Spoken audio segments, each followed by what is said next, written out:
বর্তমান সময়ের জনপ্রিয় অভিনেতাদের একজন তামিম মৃধা।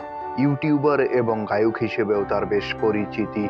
তবে তামিম মৃধা অভিনয় ছেড়ে দিয়ে ইসলামের ছায়াতলে এসেছেন। তামিমের বড় ভাই সাকিব এম তালহা সামাজিক যোগাযোগ মাধ্যমে এক পোস্ট দিয়ে বিষয়টি নিশ্চিত করেছেন। তালহা লিখেছেন, আমার ভাই তামিম মৃধা মূলধারার মিডিয়াতে কাজ করা ছেড়ে দিয়েছেন। আল্লাহ সবাইকে হেদায়েত দান করুক। উল্লেখ করে তিনি বলেন, আশা করি আপনারা তাকে, তামিমকে সমর্থন করবেন। আল্লাহ আমাদের সবাইকে হেদায়েত দান করুন। এদিকে নেটিজেনরা তামিমকে শুভেচ্ছা জানিয়েছেন।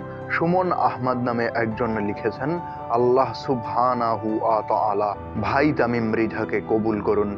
হেদায়েত এই দুনিয়ার সবচেয়ে বড় নিয়ামত। দিনের উপর ভাইকে আল্লাহ অটুট রাখুন। আরেকজনের ভাষ্য, তামিম ভাইকে অনেক আগে থেকেই চিনি, এর আগে তার এত বড় দাড়ি দেখি নাই, হয়তো কামব্যাক করতে পারে। আল্লাহ তাকে দিনের জন্য কবুল করুন। আমরা আশাবাদী হতেই পারি।